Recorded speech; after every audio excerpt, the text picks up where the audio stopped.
Greetings this evening of your time. How are you all? Are you all awake? Oh, thank you very much. Allow me to begin this interaction with the entitlement. Interactive reflections. First of all, there is a common notion upon your planet, in your society. It is, by the way, not unique to your society, but a bit, shall we say, rare in the overall scheme of things from our perspective. And this is the notion that your life happens to you, that you exist within a life. One of the things that it is our pleasure in that sense to share with you is that from, again, our perspective, more appropriately, could you consider that your life does not so much happen to you, but actually through you or from you? Another way to put this is, again, sometimes you believe that you exist within a reality. And that is one perspective, one particular point of view. But another point of view, perhaps you can say a bit more of an expansive point of view, is that the reality exists within you. Anything that you perceive to be external to you is literally existing within you. And therefore, again, from the perspective of seeming to exist within it, all the external ideas, all the external events, all the external places, all the external seeming people are but reflections of ideas within your overall consciousness. Therefore, one of the reasons we entitled this interaction interactive reflections is that being that they're reflecting back to you portions or ideas within yourself, they are doing so for a reason. They are doing so in a particular timing by definition. Our suggestion is that you can interact with these reflections. You can allow your becoming aware of them to be the action of the reflection, but your willingness to glean from any reflection then allows you to act on what you learn from it. Because it all does exist within you. Anything that exists, any of these reflections, belong. There simply is no such thing as something slipping into creation. It is either there or not there. All the things that exist in that sense exist. So therefore, you may understand that there are no pointless creations. There are no extraneous creations. There is, however, the tendency to label something as extraneous, which is then not using something that you are reflecting back to yourself in a positive way. Therefore, allow us to begin by saying that there are no pointless or extraneous creations. And any reflection, any idea that you become aware of in your life, you can use in action in a positive way. Now, all situations within your life have no built-in meaning. You supply the meaning. And according to the meaning that you supply, you then get an effect out. So perhaps something happens. It has no built-in meaning. But you decide, perhaps because societally it is a tendency in a type of case such as that this is bad. When you do, and then act with the premise that this is bad, you can only get from that neutral symbol with no built-in meaning a quote-unquote bad seeming effect. But it also works the other way around because they have no built-in meaning and contain equal potential for positive and negative interpretation. You can always, even if you initially label something negative, always remind yourself that this is a reflection within me, that all the reflections that I create have a reason to exist. If I now begin to consciously decide to use this, I can now, rather than looking at why is this happening to me, have the perspective and point of view of using the reflection by simply deciding to glean, how is this of service to me? For you're approaching a reflection from the point of view that you get to choose how to label it and therefore get to choose the effect you get out of it. Always gives you in any given circumstance the option to ask, how does this serve me exactly the way it is? You create these reflections again to mirror back to you ideas within your consciousness. And when you interact with a reflection, you allow it to deliver its positive message. In a sense, you can say the true reason that you created the symbol is fulfilled. So therefore, many times individuals will create the idea of seeming repetition of negativity in their life. Now understand, from our perspective, each time anything occurs, it is a new event. And also, do you make a connection to a past by labeling it that way? But each event is discretely anew. If it seems to be coming around again, here it comes again, it is truly a new creation. You are giving it the significance. You are giving it the connection to the old, unpreferred idea. But you can use this as well. For understand that all symbols simply are a reflection of a message. And if you get the message, then there will not seem to be a repetition or a representation of a similar seeming symbol. Now, very often, individuals will begin to look at this idea, and they will say, when a particular symbol comes along, well, on the surface, it means this, this, and this to me. And this is of service to them, perhaps, and they learn from it. However, sometimes they will perceive that it keeps coming around. Now, again, it is a new creation, but may seem very similar to an old reflection. We understand this. Therefore, you may assume the following when this occurs.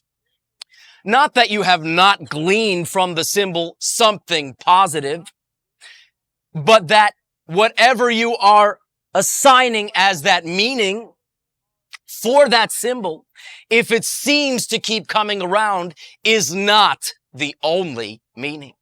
And a symbol seeming to repeat after you have looked at many issues tells you that you need not keep giving it the same label, for you have already looked at that label. So it gives you an opportunity to assign a new meaning. And if you are creative about it and really are honest with yourself in a given moment, you will find the meaning relevant to that moment. And if you get the message that you created the symbol to give or reflect back to you, the symbol transforms and no longer seems to come. One of the keys to doing so is to remain, as you say, in the moment about it. For example, a particular scenario comes along, which you say, here that comes again. Now, I have looked at this symbol. I have gleaned many meanings from it, but here it comes again. Our first suggestion is to remove saying, here it comes again, and say, here is a discrete reflection occurring right now in this moment with these set of parameters that are in my life right now. Now, perhaps on the surface, it seems similar to something else, but let us put that something else aside, for it is not relevant to right now. Once you have done so, you are isolating that reflection in the moment. And it has come to you in the moment because that particular moment is precisely the most conducive moment for you to glean from the symbol and transform it. So simply, you can say to yourself, if you wish, how does this symbol serve me exactly the way it is, exactly right now when it is occurring? Removing again any references to a past, which is the only thing that creates the seeming continuity to the past. Is this clear? Yes. If not, we will discuss it in the interaction. But again, understand that you are all reflections to each other. We only in interacting with you are reflections to you of what you already know. For you can only perceive something if you first contain it. Otherwise, it would make no sense at all. If you ask a question, you already by definition contain the answer and are simply phrasing it or placing it outside of yourself for outer validation. But obviously, again, when someone comes along after you ask a question and gives an answer and you say, oh, that is right, how did you know? You only knew because you already contained the answer. Therefore, in interacting with you, we are not truly teaching you anything you do not know. We are reflecting back to you what you feel will benefit you to interact with, but in a way where you still have the removal, one step of responsibility, in that you are seeking that validation from us, quote unquote, externally. That is one way to learn. And in fact, now that you recognize that everything is a reflection, simply by treating it this way, you are equalizing yourself with all the reflections in your life. Again, most obviously, if you look in the mirror, anything that is reflected back to you is exactly equal to who you already are. Therefore, allow us to thank you for allowing us and enabling us to reflect back to you. For as we reflect to you, you also reflect to us and allow us to see just how many more ways all that is, or what you call God, expresses itself throughout the multiverse. For there are an infinite number of expressions of all that is. And each time in that sense, we are presented with another one that's that much more of ourselves that we are aware of. For we also understand from our perspective, you are but reflections of us as well. And this is one of the basic paradoxes of creation. For you all create your own reality. And everything within that reality is but a reflection of you. But the paradox is, this is also true for all other individuals. And from your perspective, sometimes this can seem a bit overwhelming, a bit confusing. But all that is infinite. And you are a finite exploration within infinity. So, finite exploration translates pretty well to infinite consciousness. But infinite consciousness, by definition, has a certain difficulty in translating into your finite consciousness.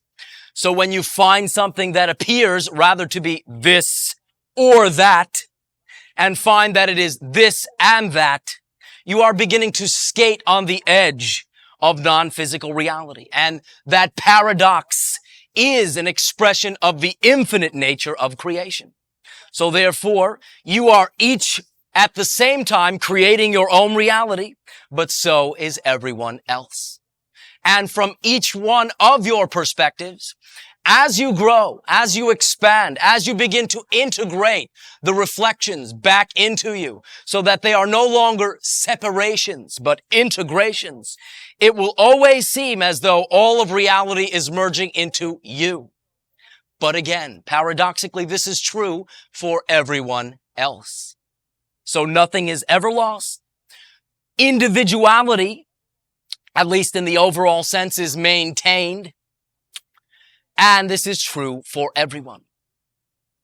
One last idea before we proceed to the interaction, being that this is perhaps a conducive atmosphere to discuss this briefly.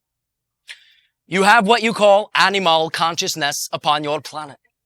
And we wish now to draw this into the main theme that we are discussing. For animal consciousness is a reflection within you, although it is manifested as a consciousness reflection. So therefore, you can understand animals as well to be symbols of ideas that are within you. Now, there are some general overall mass agreed upon ideas of what a particular symbol will stand for. But in the overall sense, that can be as individual as there are individuals. So there are some common themes into how individuals will interpret these reflections, but there are, shall we say, quite a bit of the interpretation that will simply be individual. So what a particular animal might mean to one person may simply be different from what it means to another. But both are correct, for both are reflecting back to themselves. And only can you, in reflecting back to yourself, get a reflection of a portion of yourself. So the reflections of you are appropriate for you. The reflections of someone else are appropriate reflections for them. And it need not be that it is this or that. It can be both. As we have also shared, the ultimate truth. Very often, individuals in your society will say, well, what is the ultimate truth? But paradoxically, again, the ultimate truth is composed of all truths. And the mere leaving out of one of those truths then does not make it ultimately the truth. So therefore, all truths are true to those who believe them. All belief systems work for the individuals that exist within them. By beginning to use your reflections in a conscious way, you will reflect back to yourself many things.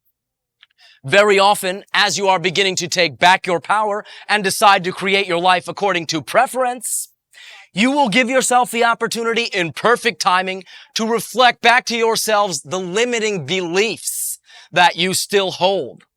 That when you transform will allow you to begin to realize experientially that you do create your own reality. What accelerates this process most greatly is your willingness to use those reflections, to interact with those reflections. Not just simply have them be nice ideas, but when you glean something from them, ground yourself and allow yourself to see how you can use them, how you can do something about what you have learned from any reflection. Once you do something, apply what a reflection brings to you, then it transforms. And then it becomes part of you and not separate from you, needing to reflect back to you. So your willingness to use all your reflections, use all your creations, to see what you still believe that limits you, is the liberating notion. For only can you change a belief that you hold if you first acknowledge that you have that belief. By simply denying a belief and acting according to the preferred belief, the denial of the old belief holds it firmly in place, and you cannot, as you say, escape that particular belief. But by acknowledging your old unpreferred belief, seeing how it has allowed you to feel, think, and act, acknowledging that you have felt, thought, and acted according to that old belief, realizing that it is all right that you have done that, stating the new belief, projecting how you would then feel, think, and act with the new belief, and then acting like a person with the new belief, having acknowledged the old belief.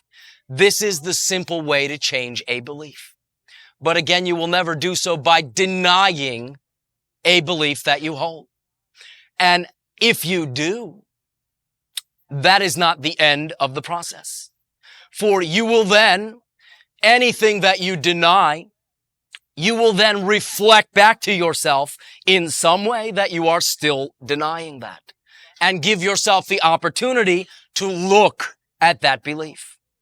Many times the reflections that bring to you your most limiting beliefs may on the surface look like events which are negative. But your labeling of those events as negative in the past put them back into the closet of denial. Your willingness to use the reflections in a positive way now allow you to own and acknowledge what you already believe.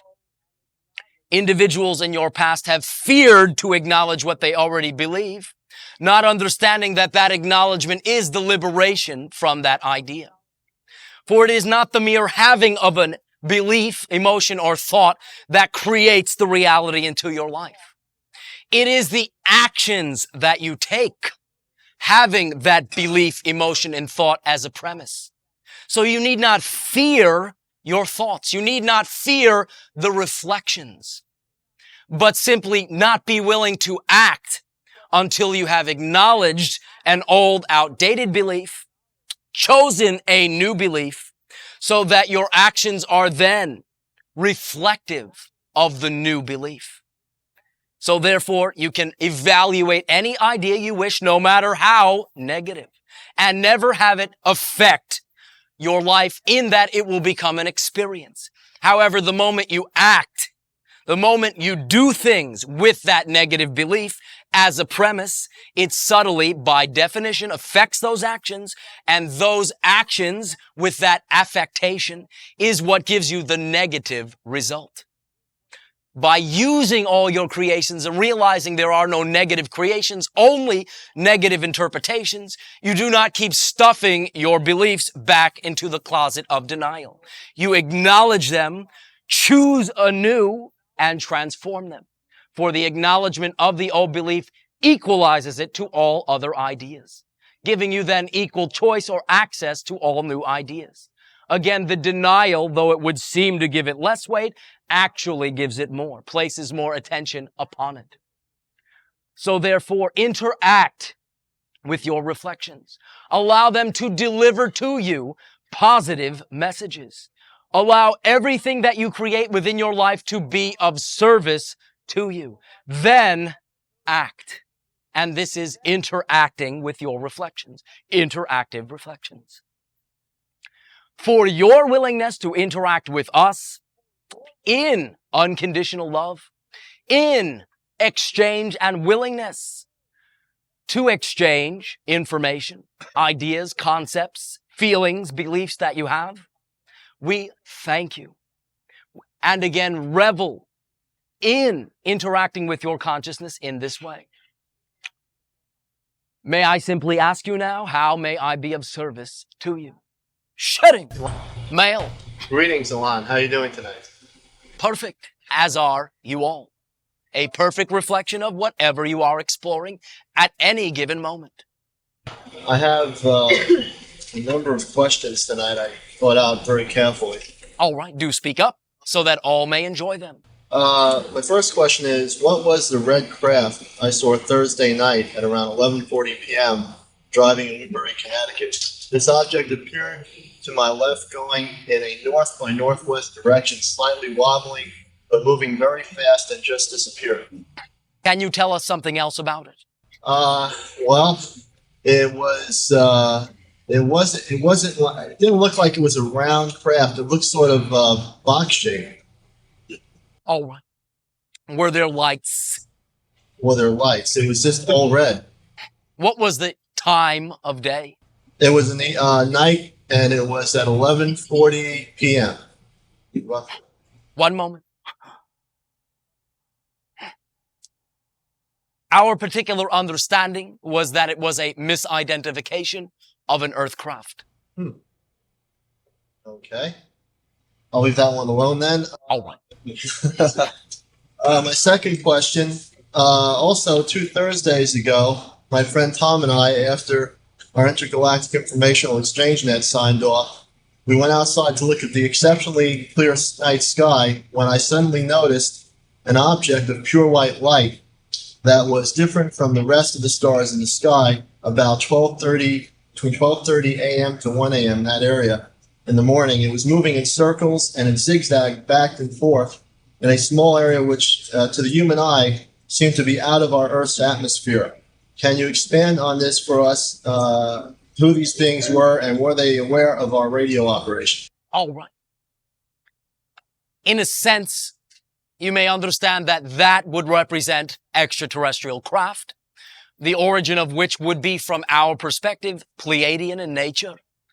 And it is not so much that they listen in on the broadcast, no. Oh, okay. I thought you were going to say something more than that, but...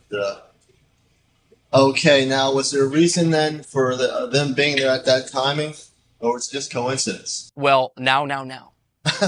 We have had many discussions with you. And we'll always share that everything is as significant as you choose to assign it. From our perspective, it obviously had a significance to you. It did. Now be bold and tell me that significance. I will. I had been thinking about Tinaya during that evening. And which, by the way, is a Pleiadian female. yes. And I was within myself calling out Tinaya's name very boldly, very loudly within myself. And then when we went out, after the thing was over, I looked up and I saw what perceived to me to be a craft with my vision's pretty good. Then you may understand that the significance was that was a response. Was that Tinaya's craft? For the purposes of the question, yes. How many people were on board her craft? It is our perception that at the time of the sighting, there were approximately 5 individuals present. That is what would perhaps be called a scout craft or beam ship, if you will, a smaller craft. Well, then it's very easy through just internal saying just whatever I said to have that happen between Tinaya and me. Well, it is not that it will always be necessary for there to be a blatant symbol. For understand, you need not seek your validation as to whether or not this is occurring from external sources. What you may understand is that you are beginning to validate what you are perceiving internally, and that is the only way you could then have an external reflection. It is not that they will present their crafts to prove anything to you. No. It is that your reflection of simply already believing and accepting it and validating it will then be reflected back to you externally, but only when you first internally validate.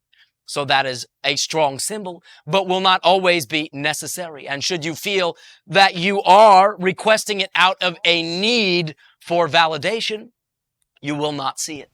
Right. Oh, I understand that 100%. Now, we simply also suggest continuing in, when you feel this way, interacting internally. For you are, as we have said, a conduit and can allow direct communication to whatever degree you are willing to begin to validate what comes through. And we have been sharing this with you since the very first time we physically interacted with you in this way. Right. And I actually have used that ability to go within to interact with Tinaya. Obviously, if I wasn't validated within myself, the fact that they were in their scout ship at that moment would have not occurred. Well, also understand that you need not necessarily ask me. Not that we don't enjoy interacting with you. Obviously, we do. But you can ask her. And that is the point. Your willingness to begin to rely on the agreement that you have made will strengthen the definition of that agreement. And any information that you may require as to where and when you would need be to have a particular interaction occur physically will come to you directly. Mm-hmm. Do you have that much trust? Yes, I do. All right. I have complete trust, actually. We thank you. My last question is, Elan, as light beings from various civilizations from many solar systems. Deja vu. Oh, so there are other individuals present. Oh, thank you. Do proceed. I'm trying to stop laughing for a minute. All right. Tornado on Earth as a joyful choice on assignment. And as all right. May I, in that sense, ask you a question? Sure, may. What is the source of your information? What's the source of my information? That there are many, many, many, many beings incarnated on your planet from many other civilizations. Well, I believe that already from within myself. All right. Understand that though this is so, perhaps you can say that in the overall scheme of your human population, that there are not many, many, many, that there are relatively few that function in this capacity.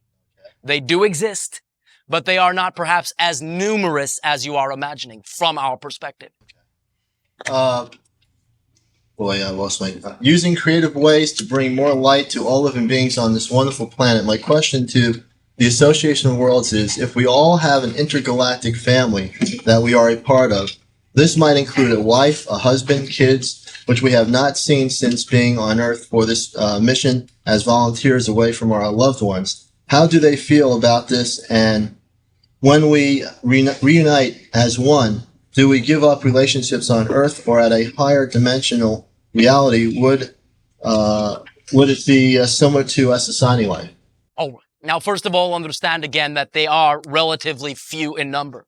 So therefore, most individuals who find themselves attracted to the symbols are simply humans who have incarnated in human lives thousands of times and are now simply beginning to awaken to these ideas and attract the appropriate symbols. So thereby, those particular individuals would, in that sense, be generally reincarnating, again, to use that term, with individuals over and over again. And generally their quote-unquote immediate family, which is a rather arbitrary designation, remains somewhat intact, though there may be lifetimes where individuals go to and fro.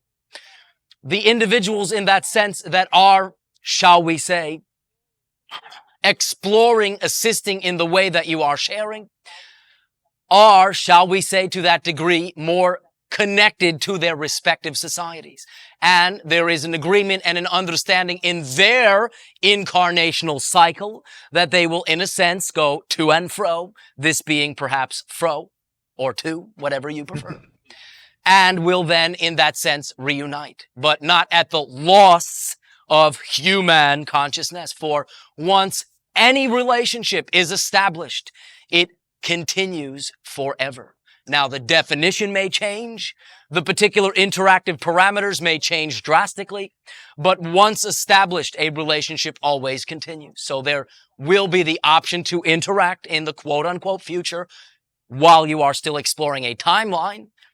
Then perhaps you can say after, from the perspective of a timeline, you are no longer exploring a timeline. It will all be simultaneous and will not matter in particularly that way at all.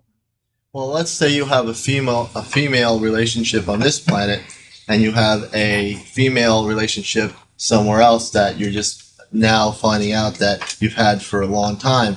How does those relationships at the moment of reuniting between the time when people actually as equals meet each other? How does that? You don't have divorce out in Asasani on your planet. You don't divorce anybody. You go to another relationship and you leave as friends. We allow relationships to be what they are and do not have an insistence that they must be this or that. So therefore, when the face of a relationship changes, it is quite obvious to everyone involved, and we simply move on our way with no hard feelings. Also understand that we function strictly, so to speak, from only unconditional love. So therefore, there is no loss of love ever, for there is never a set of conditions which one must fulfill in order to earn love, which to us is a simple birthright. So many of the things that you are discussing are, shall we say, societal implications from your planet, who is exploring the version of love that you may call conditional. But from the unconditional perspective, everyone is an equal sharer. Okay, well, thank you for now, and I'll leave the rest of my questions for later on. And we thank you as well. Female over there. I wanted to first thank you very much and to say greetings. Greetings to you as well. We have had, my husband and I, the opportunity to have been listening to your tapes in California for the past year, and it's our first time being here, and we're just delighted. Yes, and to some degree, we have interacted with you in what you would call the sleeping dream reality. Though perhaps your perception or memory of it would simply be as friends, human friends, that you don't know in this life. I guess that doesn't totally surprise me. I would love to be able to remember more of that. All right. Well, we would have preferred to surprise you, but all right. I wanted to just share that following my excitement in many aspects and learning to accept abundance in many different fashions has really helped me to grow and connect more with my spirit guides, although I am continuing to learn. But I think that... By the way, you always will continue to learn. You will always will continue to grow and expand. But this does not need to occur in a laborious fashion. You know me very well. I would like to lighten up a little bit in that growth, but I have seen a tremendous amount of abundance. And I think once you start to follow your excitement and allow yourself to realize abundance comes in many ways, it's a very helpful thing. Oh, yes. To the family as well. For the universe always reinforces and supports who you are being. If you are being an obvious reflection of who you do not prefer, you get the reflections of who you do not prefer. If you are validating that you feel a passion or an excitement about a particular thing because obviously that is most representative of who you are and you act that way, the universe then supports that version of yourself, which seems in that sense to come as great abundance. But again, we remind you that the definition of abundance is simply the ability to do what you need to do when you need to do it. And money is simply one minute option of how that is. When you have a tunnel vision that it is the only way, you exclude and do not see all the other ways that you create your abundance. When you open up to the many other ways that you create that abundance, you in that sense become more unconditional with your acceptance of abundance, and the universe replies in kind by unconditionally supplying that abundance. It's been quite a positive experience. Nice. I'm very interested in the transformational age, and I've been listening to many of your tapes when you've talked about how within the next decade or so, more overt interaction with other beings and societies may be possible.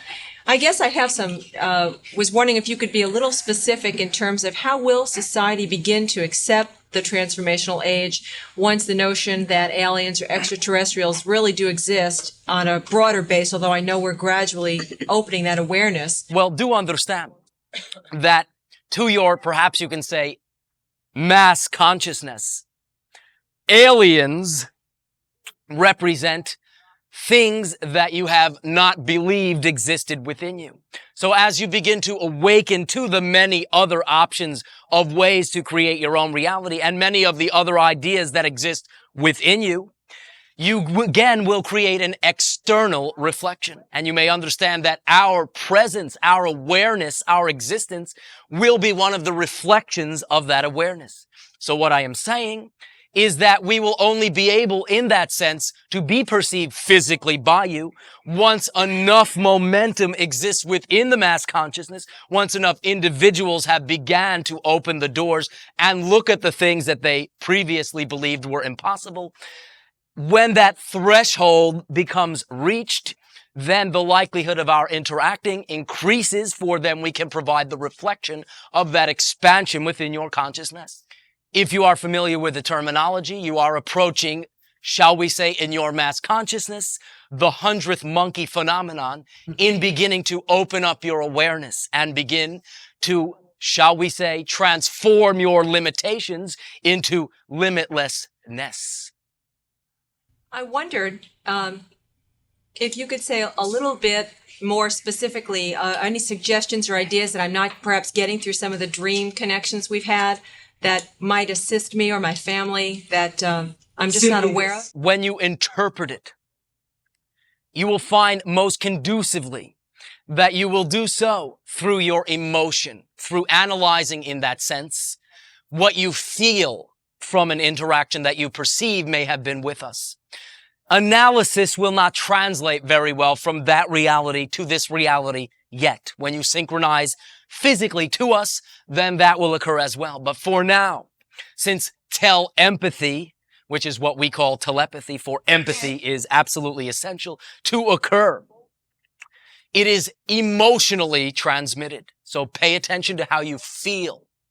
Look at what beliefs lie under or understand those feelings, and you will begin to key into our particular perspective, which will be assistive in an unobtrusive way. Generally, it will present itself by simply, in a moment where you would perhaps previously have created upset, a little notion coming to your mind that, shall we say, allows you to transform it in that moment. When you are willing to act on that notion, you will be interacting with our reflection. Is that clear? Very clear, and I thank you so much for your time and energy. Oh, and to you as well. Elan? Male. Thank you. I'm interested, again, every meeting I come to, I feel a different energy in each meeting. Well, how exciting. Wouldn't want you to be bored. Can you share with us maybe what's going on here with us? Ace, you are growing, you are changing. In each and every moment, you are a new person. You create what you call the concept of continuity. But simply, you always create anew in every given now moment. Therefore, you are perceiving, because of the acceleration of the expansion of your consciousness, a difference within you that you are then reflecting externally, but it is within you. Allow us to provide an example. You are, as we have shared, in a transformational age upon your planet. You have explored limitation for tens of thousands of your years, and this is the gateway or the window through which, in that sense, you will now begin to explore transforming your limitations. So accelerated is this particular point of time within your transformation, which, by the way, is not about to begin, but has already begun, that you now, in one day, have the ability to learn, expand, and connect with portions of yourself that would have formerly taken individuals in your society 2 to 3 of your years. This is one of the, shall we say, results of the transformational gate. So therefore, it is not that surprising that you would feel differences. For your society in general defines itself by its differences rather than its similarities. And it is an option to begin to define yourself by your similarities, as will be one of the new perspectives within the transformation. Is that clear? Clear to me. All right. Is that of assistance? Yes, I'm very excited by that. All right. And we thank you. Thank you. Shutting. Female. Ace. Me? Then you. That's all I'm working with. Right now, I'm working with mentally retarded autistic children. All right. Can you speak up, please? Ace. Right now, I work with mentally retarded autistic children. And I find that after being in their presence, there's like so much energy and joy. I leave work and I feel like I haven't put any time in or anything.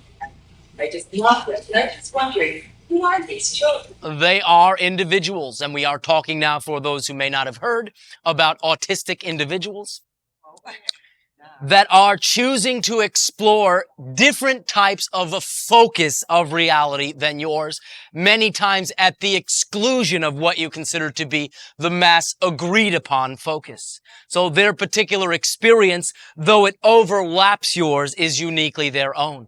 And the joy in that sense that you feel, you may understand, comes because they have chosen this. It is only other individuals who judge that they perhaps themselves would not like to experience this, that assume that it is a miserable existence, and it is not.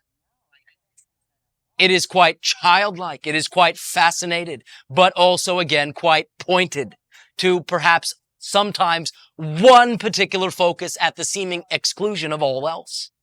When judged, they are partitioned off from the rest of your society. When understood, they can, in that sense, be integrated into the society and treated on, shall we say, the level that they have chosen to express themselves as an equal. And your willingness to treat them in that sense as an equal as you have is resulting in the positive joy feedback that you are perceiving. So wonderful being with them. The other question I have is, what's the attraction that I'm having to Moldavite? I'm so strongly drawn to it. Well, similar to your attraction for this interaction. For that particular, what you may call crystalline structure, Moldavite, is in that sense of extraterrestrial origin. Perhaps we can share as a point of interest that you have within your solar system between your planet of Mars and Jupiter, what you label asteroid belt. Our particular understanding is that that was once a planet that, in a sense, resulted in its own destruction, and that that particular substance is pieces, if you will, of the planet itself, which in your language translates to Maldek, So you may understand that perhaps the more appropriate label for that substance would be Maldekite. Are you still there? Yes, I For you are now exploring the expanded portions within your consciousness. Again, as we have shared, extraterrestrial sources, things which are alien to your day-to-day, shall we say, perceptions, are now beginning to be accepted into your awareness. And this is a very blatant symbol of that willingness on your part to expand in that way. Why am I being let go of so many people? I just feel like, oh, I'm giggly and everything. And there's no sadness. The idea is that, again, all relationships once established continue. And simply, the definition may change. What you are beginning to express is similar to our own approach in our society, is allowing the relationships to be what they are, not what you insist that they should be. And sometimes what becomes most obvious in a given situation is that it is the timing to, so to speak, go your own way. But you will never exist in a vacuum. And each space in that sense that you create will be filled, will attract individuals who are more reflective of what you are now choosing to explore. Perhaps you can say so that you have company. Thank you for being such a reflection of myself. And you as well. Female. Yes, hello, greetings. Greetings. Let's see,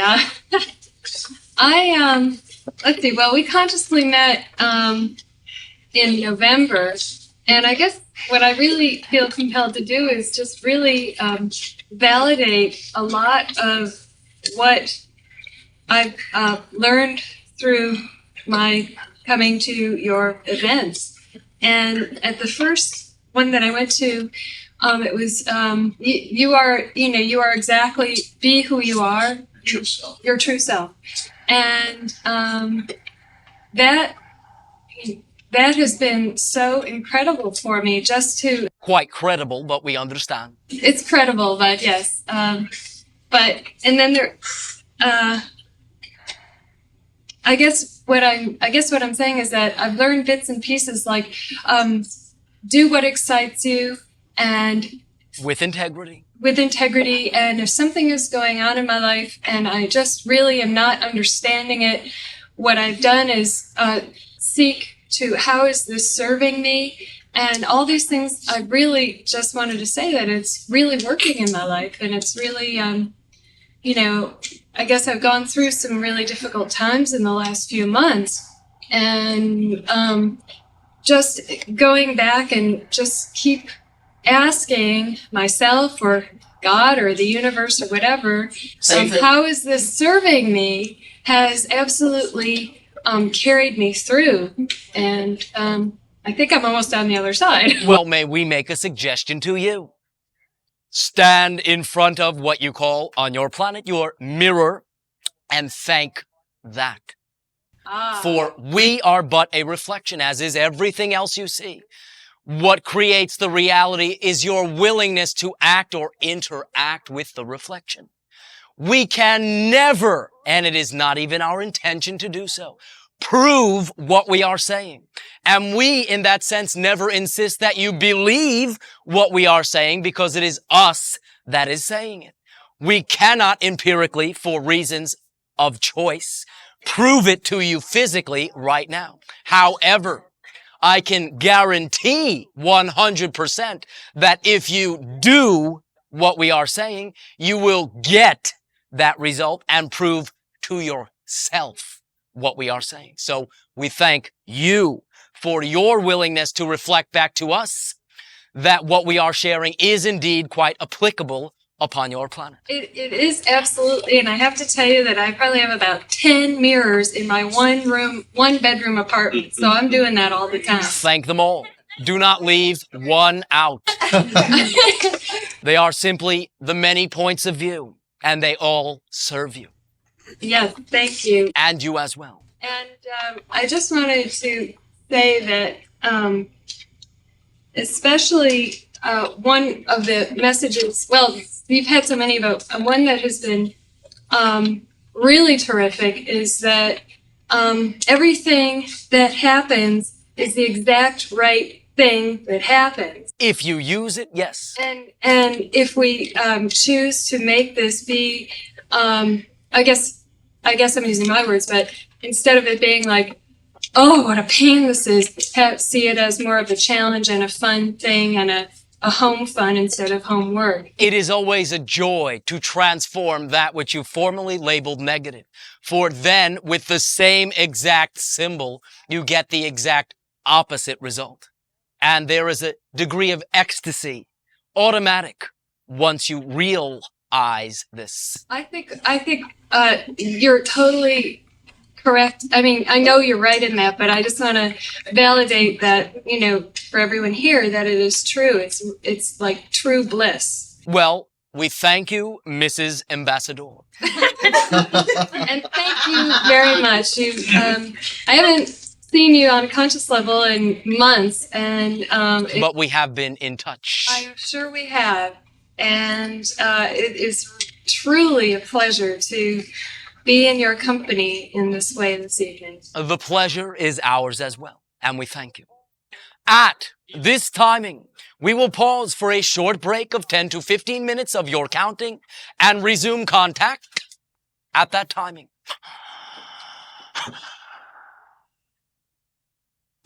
All right, I'll say, before we continue, allow me to ask you a question. All right? Yes. All right. Are you having a good time? Yes. Oh, thank you very much. Do understand, it is possible in your life to create joy and ecstasy and only experience those realities. When you begin to be willing to validate who you are rather than who someone says you should be. By following your own inner knowingness in the form of your excitement with your integrity, the face of your life then begins to change and fall in step with who you know yourself to be, rather than, again, who everyone else tells you you should be. When you do so, your experience within your life is interpreted as ecstasy, and your willingness to use all your creations in a positive way and simply assumes that everything fits, everything belongs, everything has a reason, and begin to look at why you created it rather than denying that you did, you begin to create a momentum. As the feedback in that sense corresponds to your willingness to validate who you are through your excitement, that we call the ecstatic explosion of coincidence and synchronicity. For very often you do attract the things you say you desire, not in the obvious way that you think you will attract it, but by coincident, which doesn't mean accident, but simply incidents occurring at the same time. Coincidence. Coincidence is the path of least resistance and will generally deliver to you what it is you desire, though perhaps not only in an unexpected way, but far sooner than if you rigidly insist you will only accept it in one particular form. Your willingness to broaden your definition of what you will accept in your reality will begin to allow the universe once again to deliver things to you over and through the path of least resistance, which again may seem from your particular perspective of consciousness like coincidence. This is synchronicity, and your willingness to acknowledge that everything is synchronicity, but not stop there. Go the next step to act that way, then gives you the results of knowing that everything is synchronicity. Then allows you to begin to see why and how things serve you.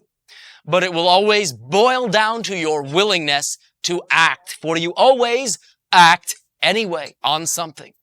One other idea.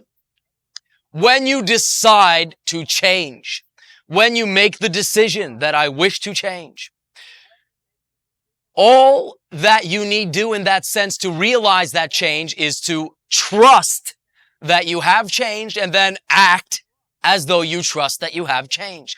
And when the subject of trust comes up, very often we hear from your society a collective psychic groan. Oh no. You mean I have to have trust? I have to have faith? Oh no. There goes my reality. All right. Allow us to share something we have shared many times before. Perhaps you can listen as if anew. Doubt is not a lack of trust. And in fact, there is no such thing as a lack of trust. Trust is what holds together the fabric of your very reality. Trust is the mechanism through which your higher self expresses as a physical self. The moment that trust is gone, you simply disappear. And that trust is in full place. You will not disappear. Understand, it is not that you do not have trust. It is that doubt is an infinite trust in the thing you say you don't prefer. So therefore, it is not a matter of gathering up trust, of doing psychic exercises so that you can strengthen your trust. No. It is a matter of realizing and acknowledging where you have placed that trust. And that what you again are calling doubt is a trust in what you don't prefer. That gives you the opportunity to look at why you would trust in something you don't prefer, and also gives you the opportunity in acknowledging it to then decide to trust in what you do prefer. Simply taking the trust you already have, you do not have to create it, it is there, and reapply it, reassign it to the things that are reflective of who you are. And it is that simple. You can make it more complicated if you wish. If you need, in that sense, to have a very complex process to validate the change, go right ahead. But now you may realize that that is exactly what you're doing. And you can grant that validation in the given moment and apply your trust consciously as the new you, as the preferred you. How would that preferred you act? If the quote-unquote old unpreferred you comes up, the new you doesn't mind. The new you says, oh, thank you. The more information that I have, the more choices that I have, the more options that I have, the more enriched is my experience and ability to choose. So thank that quote-unquote old self. Your old self wouldn't thank itself, but your new self can. Your new self contains these definitions. Your new self can thank your old self for the suggestion, but then not move, then not act until you remind yourself from the perspective of your new self what that new self would do. Then by acting according to the perspective of the preferred you, you are the preferred you.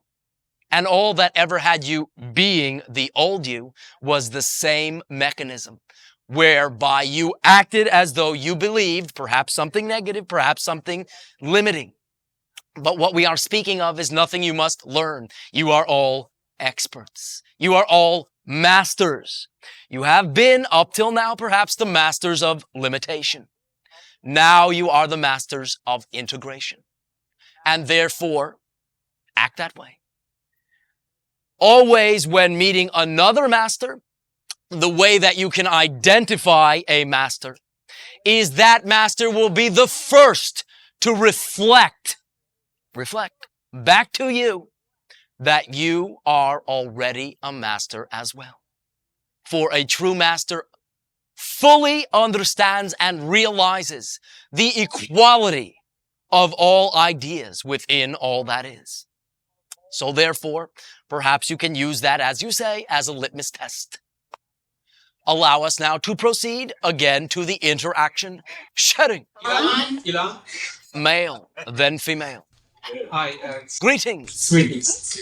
Very exciting to be in your presence. It is as exciting to be in the brilliance of your presence as well. Thank you. But my question is, I recently graduated from school in a field that I've been working at for some time too. All right, congratulations. It interests me to be in that field. But Define. well, I always like technology. Ace. and I'm in the field of computers. Oh, how exciting. But I need to know what excites me. Well, you do. Now, the question is, will you acknowledge to yourself what excites you without the voices of your society talking you out of it? What is my purpose? Your purpose is your excitement. Now, allow me to turn this around and ask you, what excites you the most? And before you answer, simply say the first thing that comes to your mind without analyzing it to death. I don't know. Yes, you do. Let's simply proceed on the assumption that you do. What excites you? What moves you? What brings you great joy? Flying? All right. That was not so difficult now, was it? What else? That does come to my mind, but the other things, I don't know. I really don't know. All right. If in that sense, you are not willing now to conjure up a most exciting thing, then again, allow us to point your awareness toward remaining grounded in each moment. And what this means is in every given moment, each now moment, which is the only time you ever experience, you talk about the past, you talk about the future, but now is the only experiential time. Notice what the options are in any given moment, what you can act upon, what is available, as you say, and choose from those choices with your integrity, the one that excites you the most in each moment. That will begin to, first of all, perhaps you can say, prime the pump of your excitement, and will also lead you to admitting or acknowledging the overall thing that excites you the most. It is possible that knowing at this precise moment what excites you the most, because you may not immediately be able to do it, may in that sense distract you from what you can act upon. So, bring it all back to the now moment. And from this point forward, allow yourself to plainly lay out in front of you what you have to do right in front of you, what is available, and use your excitement with your integrity to choose from those choices. And you will lead yourself directly to your purpose overall, but you will be fulfilling your purpose each time you are willing to act on the one that excites you. Is that something that you can do? Yes. It is that simple. Thank you. Now, should in the course of this conversation or the rest of this interaction, something very exciting that you had perhaps forgotten to share comes up, please share it and we will discuss this further. Okay, thanks. You may find it will be as a flash, all of a sudden, oh yeah, forgot about that. All right. Thank you. And to you. Over there. Ace. It's nice to be around. All right. Nice to be here as well. I have two questions. One is that I seem to be, or I am at a crossroad in my life. Oh, not you too. You mean to tell me that you are in your center point of power with all possibilities? How overwhelming. Very much so. I seem to be facing my fear of having joy and pleasure in my life. I find out that I'm very afraid of it. Well, how creative? Why? Do you feel that perhaps you would be so full of joy that you would explode? I'm not sure. I just know that when I've been creating wonderful things in my life, I moved to Nantucket where I wanted to live, and now I'm not sure I want to live there. Instead of acting on the joy that's available or building on it, I've been going into spirals of negativity with money or with anything. It doesn't matter what it is. All right, then you will allow us to explain the following. When we say to allow your excitement to key you in to a particular idea, this does not always mean that that idea will fully play out. Now, many times it will, and what will tell you that it will is the continuing excitement in that regard. But sometimes that excitement will be to get you, in that sense, get your attention towards certain things that will enable you to learn certain things, to perhaps do something else altogether. So what we are saying is follow your excitement, yes, but you need not have a rigid, insistent expectation that it must play out in a particular way. And should the excitement change, trust that. For that change is the reflection of who you are and the path of your own least resistance. Is that clear? Yes, it is. It feels that a lot of the things I thought I wanted to do would have changed. And that is all right. But they have done so for a reason. And when the excitement seems to change in that sense, you can either focus on the thing that is no longer exciting to distract you from the other possibilities, or open yourself back up to what those other possibilities are, and then use your excitement anew to choose anew, without again getting hooked on a particular result. For if you truly have the intention of that particular result, it will play out. And if you maintain that intention as you change and expand, it will play out. But very often as you change and expand, the intention will change. So it can be either. But you can allow the feedback to be obvious. Because I feel that I moved to Nantucket and I feel that I'm not going to be there long. And then trust that. And trust that while you are there, it is perfect. And ground yourself and do what you can while you are. Now, there is another notion hidden, so to speak, within there. That is, again, another societal notion in your society. It is a perspective that balance can only be maintained by experiencing equal amounts of negativity as positivity. Otherwise, perhaps the notion is you will simply be too happy. But understand that, yes, that is one way to establish balance. But there are other ways. As your consciousness expands, expansion by definition means it all expands. Your awareness of positivity expands. But being that you have chosen to be in a polarity-oriented universe that has the expressions of positive and negative, your awareness of negative expands as well. Now, again, here is, as you say, the clincher. For as we have said, thinking thoughts is not the same as experiencing them. It is what you act upon that you will experience. So, therefore, you can simply be aware of these ideas, but not act upon them. Provide alternatives to act upon. And the providing of the alternatives and acting according to the alternatives give the positive result. I hear that in my head, but what seems to happen is that this energy comes over me and I collapse in my solar plexus, my throat closes up, and all I feel is suffering and why be on the earth, and I want to go home. Right. But you are home. And wherever you go, you take home with you. And in that moment, you may always use that particular perspective by understanding that you are judging yourself.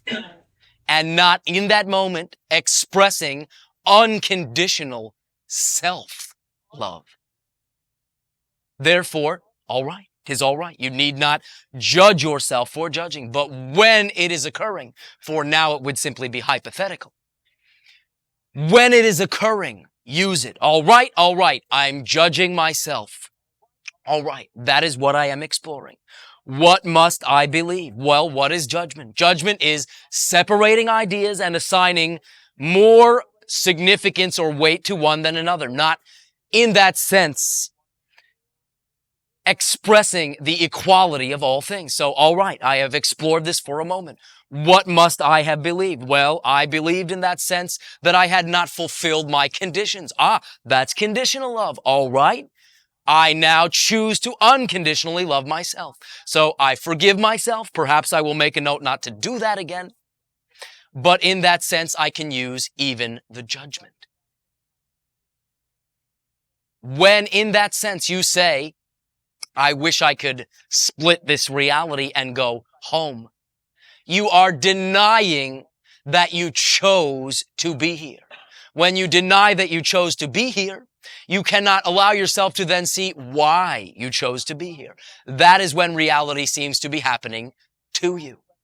But when you remember, when you remind yourself that you have chosen it and begin in that sense to see why, and even use that particular self-judgmental reflection as a positive perspective in nailing down a belief that no longer serves you, you can turn the whole thing around. And you can, as you say, midwife the concept we are sharing from your head, where you have said we have planted it, to your heart, where you will then feel it.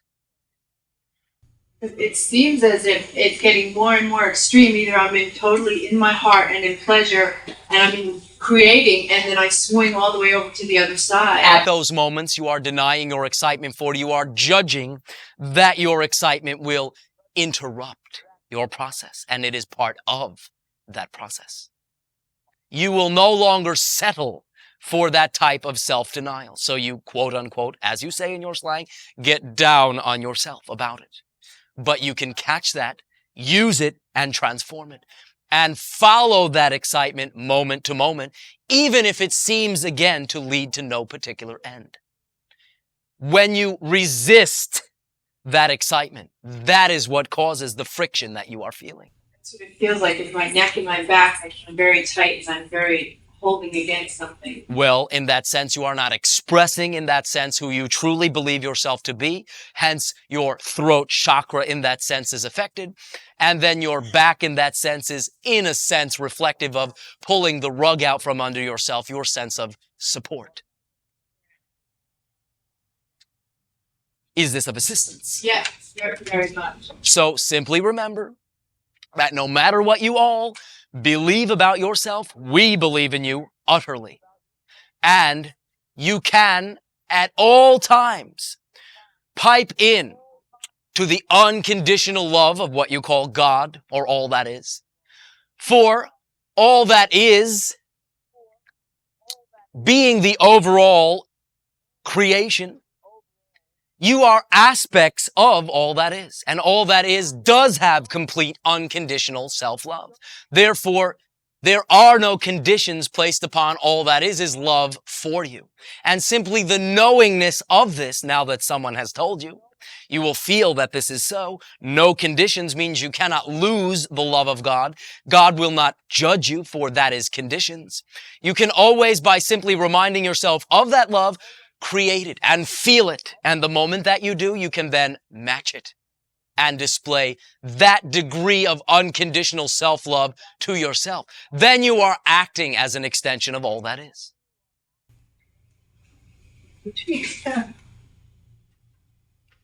When you are willing to unconditionally love yourself, you are acting like all that is acts, for all that is always unconditionally loves all that is.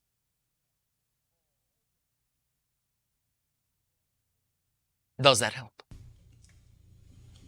Yeah. Is there still somewhere you are, as you say, hanging up? A little. All right, well, continue. Okay. I seem to, I was never really attracted to extraterrestrial, so to speak, except for coming here. I never really cared about other. It is all right. That is quite a grounded perspective. And it is our preference in that sense, though perhaps you will explore with your head in the clouds to keep your feet firmly on the ground. Yeah. But what's been happening is that the Starseed transmission books, which I never, they just popped into my life all of a sudden. And Popped. All right. and I started to read the Third Millennium, which talked about being a starseed. And also I was told by somebody else that I'm a starseed, and I'm starting to remember when I chose to come. Now, do understand, since you are all infinite, since you are all made in the image and likeness of what you call God, which is infinite and eternal, you truly have no beginning. Now, this does not sit well, again, in finite thought. It is an infinite concept. But therefore, you can most appropriately say that you are from everywhere, therefore nowhere in particular. Now, how this translates is that whatever you are exploring will bring with it a line of connection to perhaps other experiences, other lives that are relevant to what you are exploring. But much of what you have in that sense created yourself to experience is irrelevant to what you are now exploring. So connections you will make, yes. But no one is native in that sense, soul-wise speaking, to Earth. And therefore, by extension, not truly native to anywhere in particular. This is why we say that home is not a place you go to, that you are home. You are the constant. Reality more actually, more mechanically moves around you. Therefore, home is never anywhere that you will go or get to.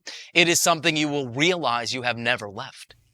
So that could be why these books are attracting me so much, just the speaking of reminding me. It is allowing you to perceive connections which are relevant in that sense to what you are now exploring, and also allowing you your own sense of discernment, for some of it may simply not apply to you. And you can trust what does, but you can also trust what does not.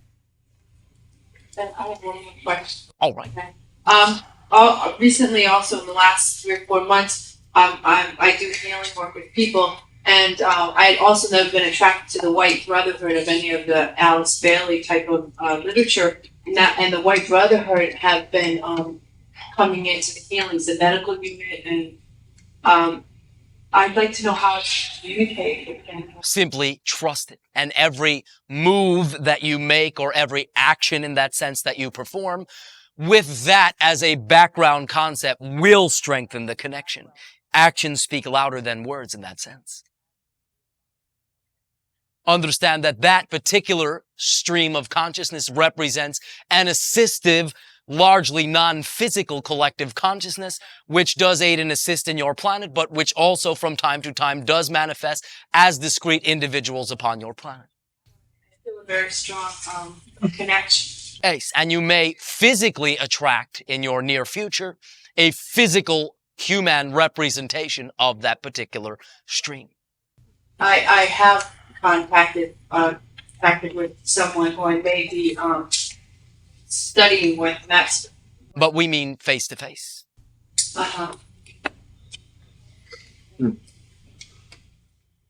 Will that do? Yeah, I think I was. Oh. Okay. More was in that sense communicated than perhaps you will perceive on the conscious surface, but that will become obvious as you proceed and move and act according to who you are. Ace. We, in that sense, though you would perceive us as physical beings with physical bodies, have by choice chosen a more expanded perspective. And we communicate to each other in terms similar to perhaps how you communicate, though telepathically rather than verbally. But we also acknowledge and communicate on the many other expansive levels that we create as levels. Therefore, when we interact with you, being that you generally interact with each other only verbally, will only perceive the verbal portion and perhaps some of the, shall we say, visual enhancements. But there is also communication occurring on other levels, and that will enter your awareness as some of the concepts that we are sharing simply being available when they are, shall we say, most useful. So therefore, we thank you. Shutting. Elan? Male. Yes, Greetings. And to you. Good friend. Since Tony isn't here, are you in the neighborhood? We are at this timing approaching, shall we say, a transition from our system to your own. We will, in that sense, be in the neighborhood. Your scout craft. Ace. Wonderful, exciting. We think so. One other subject. You have indicated that one of the constants in the universe is change, and The only constant in that sense is change, yes. well, there's been implications that there are others, and I've been thinking, what else might I think is constant? And I thought only of the universal law that what you put out is what you get back. That might be another constant. All right. In that sense, we will confer. Then I thought of, well, the unconditional love of all that is. You're on a roll. constant. And then I said, well, what about all that is, whether it's energy or matter, is that constant, even though it's infinite? It is both. It is constant and ever-changing. And again, we understand that this does not sit well in translation. Okay, well, this is fun. Thank you very much. One moment. Okay. A message to your friend. The present is not a result of the past. You can look at whatever symbols you are creating in the isolation of the moment. If you look at a particular symbol, in this instance what you call pain, and do so in relation to pain from the past, you create a connection. But if you simply isolate it and only have that pain be relevant to what's right in front of you in the moment, you get a different set of messages, which are the messages that will allow it to transform. All pain, spiritual, emotional, physical pain, is the product of resistance. Resistance of your true self, resistance of who you know yourself to be. It literally hurts to deny yourself. Therefore, isolate what she is experiencing in the moment. Allow herself, while feeling it, to simply ask, what must I believe to be creating this? How does this serve me? And should she find a tendency for any particular symbol to force her to do something, simply figure out what it is the symbol will force you to do and hurry up and do that thing quick. Then you will not need the symbol to force you to do it. All right? Was that directed at me? No, your friend. Oh, it's a he. A she. What you call Carla. Oh, thank you very much. And to you as well. Well, thank you. Very good. Shedding. Female. We talked a little earlier about Maldek, and I've also heard you talk in the past about how there are different dimensions and different societies living in various dimensions on Earth, and I would assume on other planets. Ace, every planet that you consider to be uninhabited is only so in your vibratory dimension of awareness. There is, shall we say, many, an infinite number, perhaps, of overlapping, interwoven, universal dimensional realities. And in some particular dimension, there is habitation, literal habitation of every planetary body. Now, when you shift your awareness as a mass consciousness, you will begin to, shall we say, begin to see, not necessarily in your own solar system at this point, but signs of other life elsewhere, for you will be expanded to the point where that other life will be of like enough vibratory frequency that you can perceive each other. But right now, your degree of extreme chosen limitation is somewhat exclusionary, puts you of a vibration that does not enable you to readily and easily interact with beings of, shall we say, a more expanded vibration. The mere fact that we can interact with you is your sign and ours as well, that you are beginning to open up to these ideas and have that particular vibration within your society. Otherwise, there would be no common ground for our ability to communicate with you.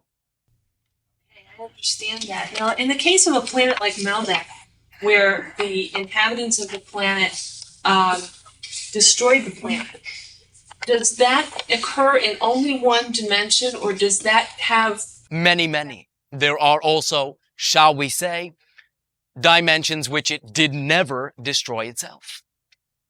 But the one you are in, it has. Okay.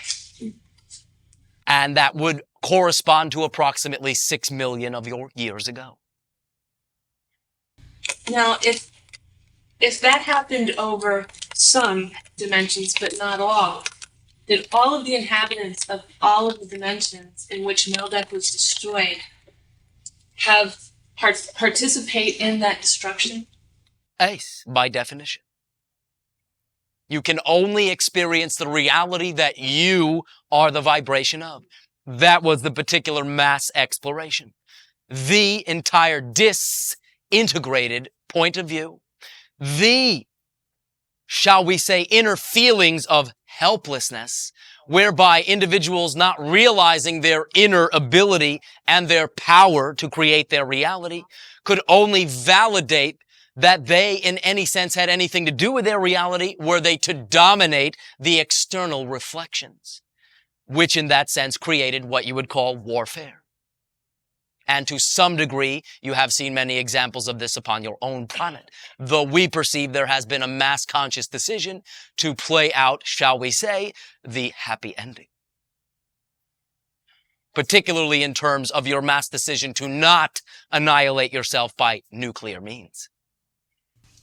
You talked a little earlier about people who are autistic. Is the experience of people who are diagnosed with schizophrenia similar in any way to that of an autistic person? Different. They, in that sense, are experiencing realities no less real than your own, but realities which are not mass agreed upon. So there is the constant seeming external invalidation of what they are experiencing, which does not allow them to use what they are experiencing because they are, quote unquote, abnormal. Our particular perspective is that it is to your benefit to realize your natural self, for normality is but an arbitrary viewpoint. Therefore, what is natural for them, were they in that sense to begin to interact with the reflections that they create, literally, they in that sense would then derive benefit from them. But when they are invalidated by the society and the individual buys into the societal validations, that is what creates the seeming or lack of ease. So in that way, a person who is following their excitement and going with what they believe in, if it's not in line with what the mass consciousness believes in a relative, in like a microcosmic sense, would perhaps experience the same type of symptoms as a schizophrenic in that respect? Not necessarily. Perhaps some of the negative judgment, but not necessarily the same symptomology. Is there something specific that you are referring to? Well, yeah, we talked last time about my dreams, and you told me to face the bear, and it turned out that I was actually in the process of facing the bear in my waking dream. And well, how exciting. Yes, it was, and I didn't. By the way, for the other individuals present, we simply suggested when this individual had mentioned being chased in her nighttime dreams to simply assume all the symbols in her dreams are just that. In the dream that someone else is chasing her, she was then instructed in that sense to look at what she is running away from within herself. And this was termed facing the bear, turning around and facing what she has been running away from. For again, there is nothing that you can create, nothing that you cannot use in a positive way. And what reconciles is the mere willingness to look at the symbol. Then you will not need the protection from it. You can simply integrate it, acknowledge it, keep it if you like it, choose anew if you do not. Do proceed. Okay, so what I experienced was an incident of sexual harassment where I work. All right. What an exciting symbol and an opportunity to assert who you are. Well, it was exciting for someone, I'm sure.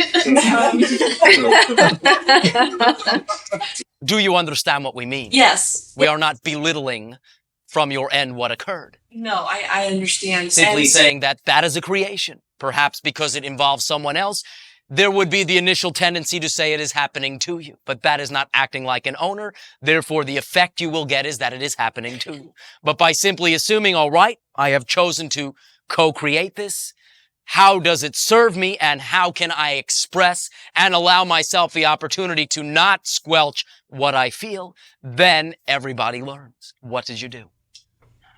Number one, I did not look at myself as a victim. I looked at it as though, yes, I've had a hand in creating this, and I... Now, we are not saying that you deserve it in that sense, but do proceed. Right.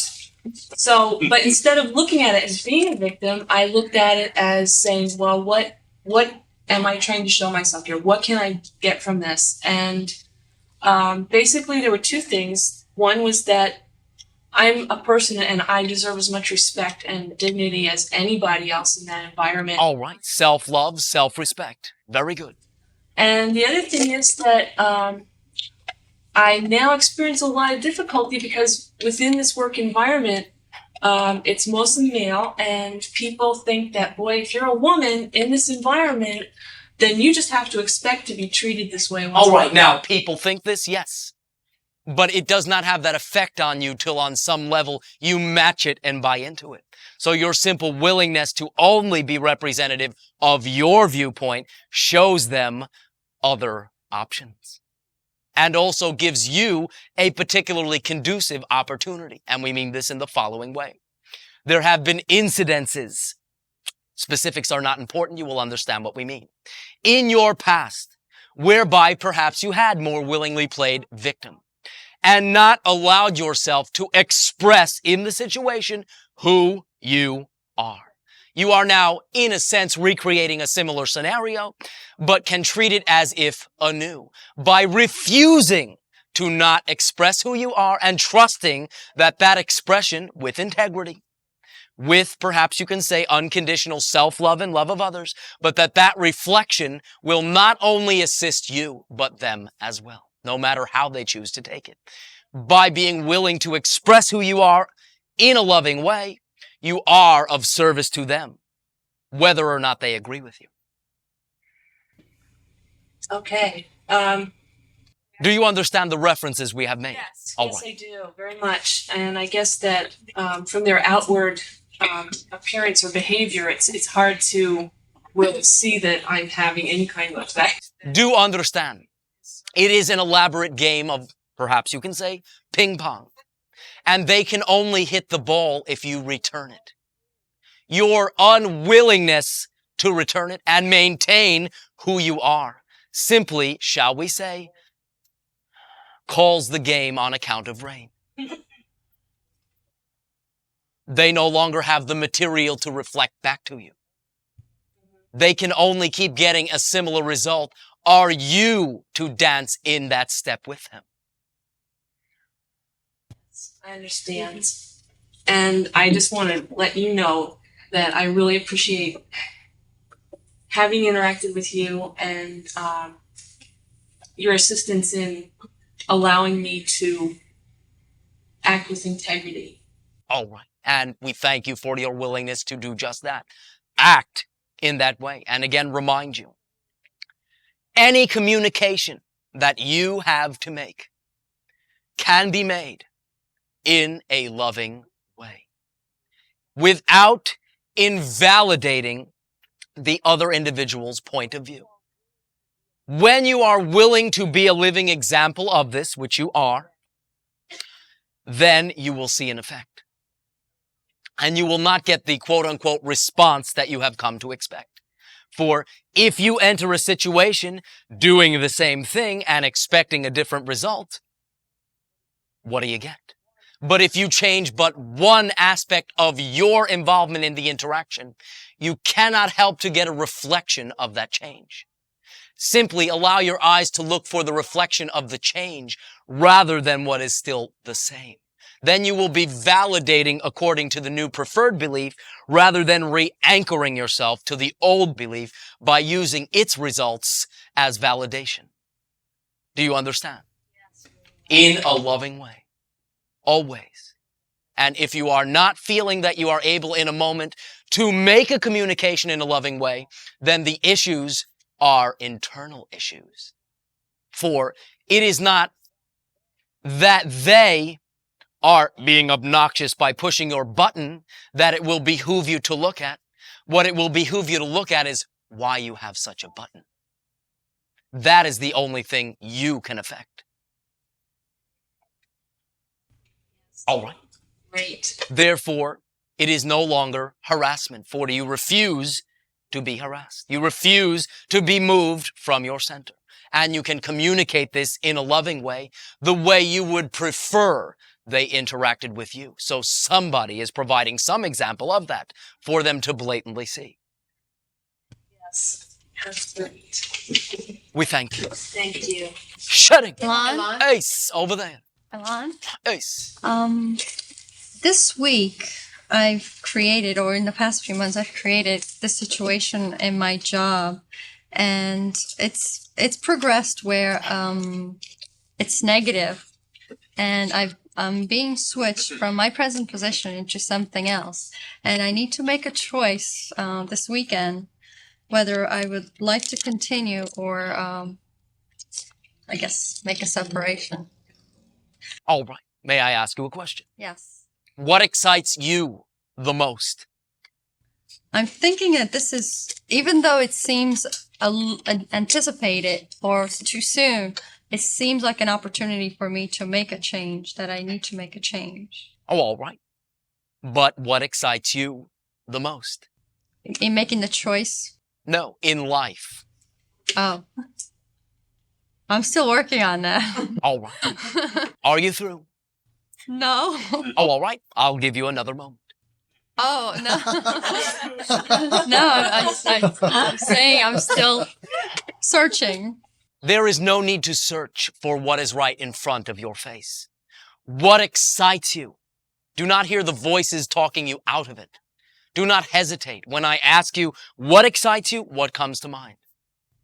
Not being constrained by this place, because I feel it's a place where there's a lot of fear. All right. Now, there is some information in that answer, but I did not ask you what does not excite you.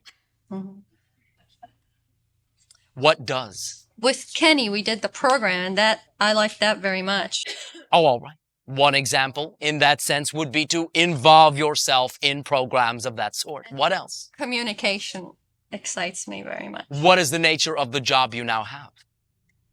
It's secretarial, and it was covering partly in communication. And now that you are transforming it, it is changing face. Does the new presentation have the parameter of the ability to communicate in it or not? Does the new job still have communications within it? I could keep up that part of it, yes. I could keep that part of it. But it is not built into the definition. No, because it's working for a whole department, and that it just seems like a step down rather than a step up. Do you feel you deserve a step down? No. All right. You have your answer. It will always be an option to settle for less. And you can, if you wish, do so. But you may wish to consider that you do deserve anything that, with integrity, you desire. You do not have a desire to dangle a carrot out in front of you that you can never get. Your desire, your excitement is an indication of what not only is available to you, but what you have the capability to act upon. You are, in that sense, as many individuals are, perhaps you can say, utilizing an earlier analogy, at a crossroads. But this crossroads, in that sense, opens you to infinite possibilities. You can simply choose according to, in that sense, your obligation, your sense of what everyone knows you should do. Or you can begin to cue in to what moves you, what excites you, and to whatever degree you are able, act and move in that direction. When you get to moments where you are not able to act upon it, again, from what is available, act using your excitement to choose. And that is the simplest, in that sense, perhaps you can say, advice that we can render. If I do choose to move away, then the trust that you now perhaps have that things won't work out, or you'll lose your security. You can move over a little bit to the right and trust in the new preferred you. For in a sense, when you speak of the old job that perhaps is not representative of who you are as providing security, what truly is the definition of that security? The ability to continue to do the things that are not reflective of who you are. And from our perspective, that is not truly secure. So you feel that a change will also provide me with the financial needs that I require? Well, by definition, if you follow and act upon your excitement, the universe provides whatever abundance is necessary in that sense to continue to be that you, just as it has provided the abundance to be, perhaps you can say, not you. So therefore, yes, you can assume that. But again, we remind you that abundance is an ability and not one particular symbol of money. How can I develop more the ability to predict my future, or rather than creating a negative event to make a positive change? Very simple. In the moment that you feel something is occurring that you consider negative, again, allow that interpretation of the negativity to come through. Remind yourself and thank the old you for providing it, and give yourself a new alternative. With your imagination, the tool of your imagination, conjure up the preferred you. State the belief, the preferred belief of the preferred you. Allow yourself to feel what it feels like to believe that. Allow yourself to think the thoughts that one would think if they believed that and felt it. Then allow your imagination in that given situation to provide what the new preferred you would do in that situation. Look at what the new preferred you would do. Look at what the perhaps quote unquote old you would have done. Then it will be simple to choose. Then you will be acting according to your preference and can only then get back a reality reflective of your preference. Does that make sense? Yes. Use your imagination in a positive way, not to project what if futures, but to lay down a model or a template for how to be right now, in the present. Then, before you act, always give yourself at least one other option. When you have a negative interpretation, you always have the opportunity to immediately act or take a step back. And upon taking that step back, you can then provide other options, which will, most often because they are representative of who you are, be far more attractive and far more effortless to do if only you allow yourself to think of it. Can you use that? Yes, thank you. Oh, thank you. One other thing. All right. This weekend, I was told that people have different lights or light, and mine was told to be yellow. Now this fluctuates. Meaning money. What was, I didn't go further into it, but could you say anything further on that? At this time, we are not fully comprehending the reference. Can you be more specific? Well, I think the colors were white, black, yellow, and blue. And well, again, what was shared with you is arbitrary. If you adopt it, if you buy into it, it can be your reality. But you can simply also use it as an example of something you do not prefer, if indeed the effect is something that would hold you back. 'Tis up to you. It is not etched in stone in that way, no. But that is one way to look at it. It is not the only way. well, does that mean that Perhaps you can say you have a yellow light at this moment, for you are hesitating. You are perhaps proceeding with caution. You can simply turn it to a green light. Okay. I also wanted to say that the letting go is working well. Oh, thank you very much. Letting go is the exercising of your control, not forcing and making something to happen. For, as we had said, change is one of the only constants, and change only occurs not by forcing, but by the allowance, which is not, by definition, a gripping posture, but a releasing one. We thank you. Thank you. Elan? There will be time for but a few more sharings. Ace. I'm having some, well, let me just say hello. And I've spoken with you before about my son and his illness. And I used some of the things that you told me was him. And All right, one moment. Can you speak up and begin again? okay. I spoken with you before about my son who is ill. and we were having some difficulty with him dealing with his illness. And the information that you gave me last time about helping him look at that has been successful. Oh, thank you. And for those present, please share the nature of the illness. My son has cancer. He has a cancerous bone tumor, which has, he was diagnosed at 10, and he's now come to the end of his chemotherapy. But what had been happening is his inability to deal with that, the negative, seeing only negative things about that. And what we were trying to do is to get him to look at things in a more positive light so that he could move on. Now, may I ask you a question? Sure. Understand that when an individual creates a symbol such as this, that also by definition involves other individuals, including yourself, understand that the lessons in that sense that have been chosen by all, including yourself. So your willingness to glean at how that symbol not only is within your life, but serves you, provides a living reflective example that can, as you say, take the edge off the atmosphere and allow him to see that you are gleaning it. You, in that sense, are using this creation. He can too, without insisting that he does.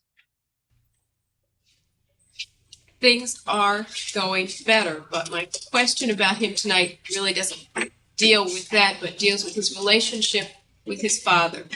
All right. He's having the two of them are having a great deal of trouble. And I was wondering if you could see anything that would help me to help the two of them. Well, first of all, what is your perception of the nature of what you are calling the trouble? I think my son is very angry about a number of things, and this anger is coming out, and it's being directed right now at his father. All right. Now, what is the, shall we say, reaction of the father? For understand that this is, in a sense, a co-creation. A great deal of concern. Guilt? Guilt, and I think putting some guilt back onto the child. Now, do you know what guilt is? No. Guilt, not hate, is the true opposite of love. Hate is a polarized expression of love, but still contains, by definition, some deservability in there. Guilt is, in at least the moment you are experiencing it, a total lack of sense of self-deservability. So this simple elucidation of that definition can allow, if he prefers, for it is always up to them, the husband to look at that guilt when it comes up, perhaps replacing that guilt with unconditional self-love. And then when he does, when he feels that unconditional self-love, that will reflect back to the child. For the issuance of the guilt, quote unquote, to the child is only possible if he first experiences it himself, as well as the love. For you can only love another, per se, as your Bible says, as you love yourself, which presumes that you do. So the father's willingness, being that he has, perhaps you can say, at least in this life, more experience, to begin to look at instances in which he feels complete lack of self-worthiness and deservability, reassigns the unconditional self-love, will then automatically have his actions subtly affected toward the child in that way, and will allow the child to match the unconditional love, just as the child now matches the guilt. And the guilt, by definition, shall we say, slows down the healing. For healing, the allowance of wellness, occurs within an aligned being. An unconditionally self-loving being automatically aligns. One who feels unworthy and undeserving, in that sense, is misaligned, so to speak, with their higher purpose. Now, this can relate to you in your relationship to this situation as well. I've never thought about looking at it that way, and that. Well, thank you for using us as a mirror. That does make sense. But what do you think my role would be in trying to help them. Speaking about some of the things we are sharing to the degree that you feel excited about sharing it, and being your version of what we are speaking about, which is all that you can ever do for another person anyway. By being responsible for yourself and being willing to express who you are automatically responsible to other beings. You cannot be responsible for anyone else, but you can be responsible to them. So therefore, where the issues affect you and you find yourself reacting rather than acting from your centered preferred self, you can now begin to call up that centered preferred self. Begin to use your imagination to provide a mold much in the way that we have just discussed, and begin to perform the actions that are consistent with your own version of self, unconditional love and service, and unconditional love and service to others as well. The removal of those conditions will take off what you perhaps are labeling to be much of the pressure of the situation. So be a clear reflection of who you are in love, in light. And should you find yourself experiencing degrees of lack of self-love, use that reflection, interact with it. Okay. Is that practical enough? Yes, actually, that does give me some good ideas about what to do and what maybe my role has been in this whole thing as well. Nice. And there is a high degree of likelihood that should you, in that sense, as you say in your slang, nip this in the bud right now, that there can be an accelerated period of what you call healing within the next 3 of your months, depending upon your ability and willingness to express your ability to unconditionally love in this way. Okay, thank you. And to you. At this timing, allow me to thank you all for your willingness to open up to the portions of yourself that you have previously labeled alien. For in that sense, we are but a reflection of your willingness and ability to expand in this way. We are reflections for each other. In that sense, mirrors of mirrors, which if you, even in your own particular societal understanding, place many mirrors together, you can see into infinity. It is all there, all reflected, always reflecting back to you what will serve you in that moment the most, but only if, when you, in that sense, create this, you use it in that way. That is living your life, creating your reality from you, through you, not to you. We thank you. We bid you a most fond and loving, pleasant dreams, and good night.